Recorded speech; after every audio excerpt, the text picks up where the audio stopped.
I am in a fascinating location right now where for more than 200 years US had built fortification against its enemies, from the Britishers in the 1800s to the Soviets in the mid 1950s.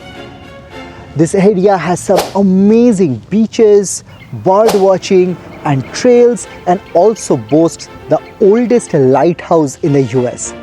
Just a stone's throw distance away from New York, this is the Sandy Hook National Recreation Area. Let's go and explore this amazing natural oasis.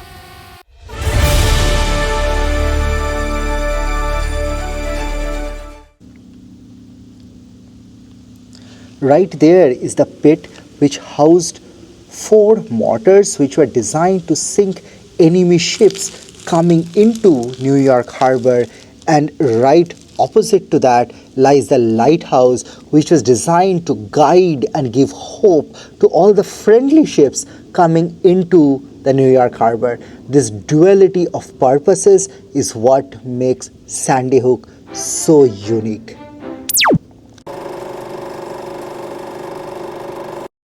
Built in the year 1764, this lighthouse is the oldest in operation in the US.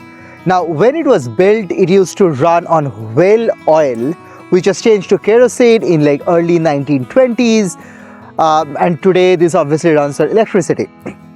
The other interesting thing is this lighthouse was built only 500 feet from the waters, from the beaches, but today it's almost 1.5 miles inside, and that is because of a geological phenomenon called littoral drift, which essentially is the water from the bay dumping in soil, which sort of grew this whole area, and over 250 years which has sort of moved this lighthouse inland by more than 1.5 miles.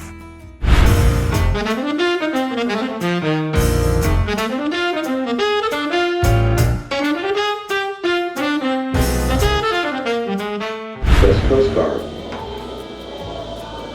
It's the oldest operating lighthouse in the United States. Which means tonight, that light up there will flip on automatically. It's still being used as a lighthouse. So these are the grounds of Fort Hancock, which, contrary to common name, it is actually not a fort. It was never, the fortification was never completed. It started as the third fortification efforts in US, but it was never completed, and it was never officially named as a Fort Hancock. But this was a full-blown army barrack from 1890s to 1974. There was hundreds of soldiers who used to live here with every amenity you can imagine, from schools to church to bakery, almost anything imaginable. This was a small town on this island for those 80 years. And right here I have the firehouse number 2, which was built in 1910. That's the bakery, built in 1898, where soldiers would come to bake bread at 3 in the morning. So here we have the firehouse number 1, which was built in the year 1905. And the mule burn is over there, built in the year 1899. Built in 2022, these are the accessible bathrooms of Fort Hancock. That right there is the Post Theatre, built in the year 1933. What I found interesting is this theatre was not free for the soldiers. Typically you would imagine in an army barrack, like basic entertainment would be free, but I guess because it was 1933, movies were really a novelty and expensive, soldiers had to pay to come and watch movie over here. Built in 1941, that is the Post Chapel. Now, one interesting thing I see, like you see this hat thingy from this photograph taken in 1944, that is gone. No hat in 2024. Fort Hancock is an absolutely fascinating place. if you're interested in sort of deserted villages, living the life in the past, there are actually a couple of houses over here which are preserved and you can actually book them as hotels. If anybody was in charge of this place other than NPS, they would have definitely set up some sort of a horror themed attraction over here. A haunted hayride, living with a ghost, something of that sort. Given we are pretty far off from a nearby human community, as well as the number of abandoned buildings and the complicated history over hundreds of years, makes it a perfect backdrop for horror stories and scary nights. So this is the Nike missile system, which originally when launched was called the Nike Ajax, but then a new version of the system came out called the Nike Hercules, and these are the Nike Hercules missiles which you see.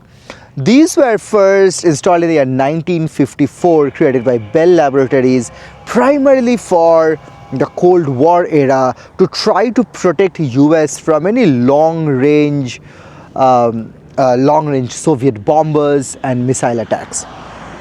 These operate based on radars. So there are some radar sites inside, and these radars would guide these rockets or these missiles to go up and hit its targets. On some specific days, you can come in and visit those installations inside. This site operated from 1954 to the year 1974, where advancement in bomber technologies and other technologies made these rockets obsolete.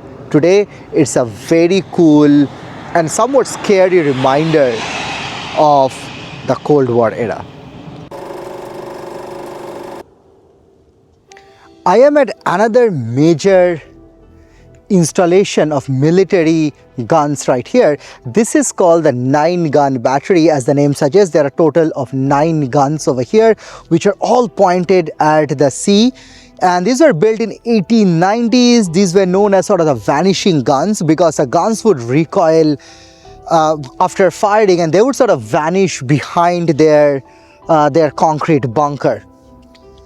So this section is sort of built on the edges of the Fort Hancock, which the fortification which started in mid-1850s but was never completed, and a section of that fort was leveraged to start building this 9-gun battery, which opened in the year 1890s.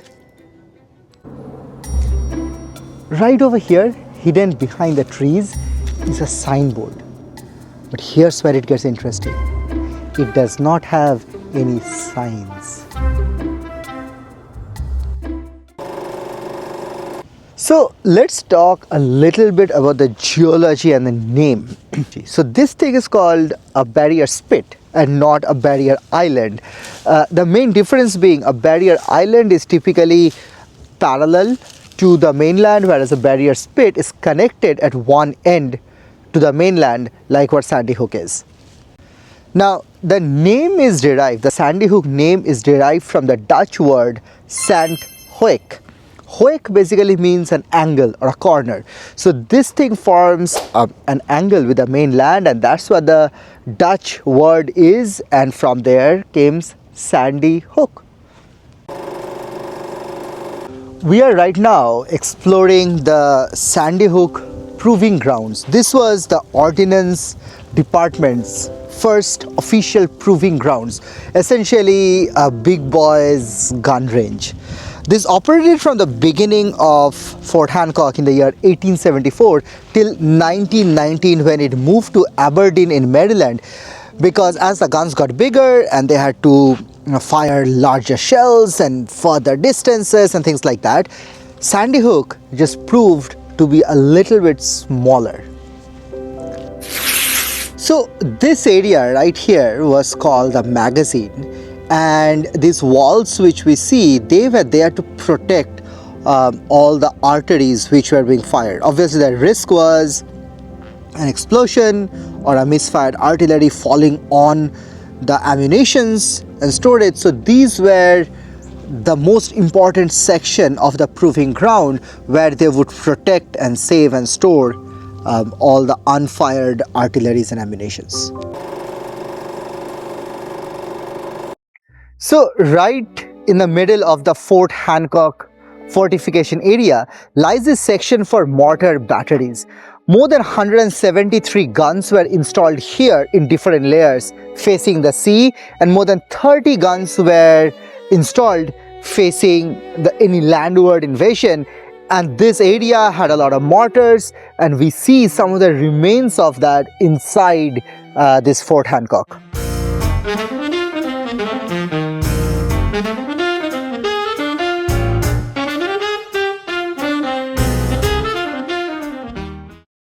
So the inside, that is called a mortar pit, which could house 4 mortars which were designed to fire simultaneously, and there were 12 mortars in total in this area. Now, as sort of technology progressed, these mortars were designed to fire at the ships. The ships got better and they could fire things from farther and farther away from the ships. So these mortars could not reach those ships. That gradually led to making these mortars and this fortification obsolete. I don't know whether you can hear that, but because of we are sort of inside a well almost, this is an echo chamber. There are no guns though, so that's a little bit of a bummer, but a really cool echo chamber. Let's see if you can hear it. Woo! Hello. Sandy Hook is just fascinating to me. It is such a beautiful backdrop of nature with urban New York right over there, but then there's like this hundreds of years of layered history all preserved here. I was probably able to do half of Sandy Hook, so I will definitely be back. Subscribe to know when I come back out here again. Thanks for watching and catch you in the next one.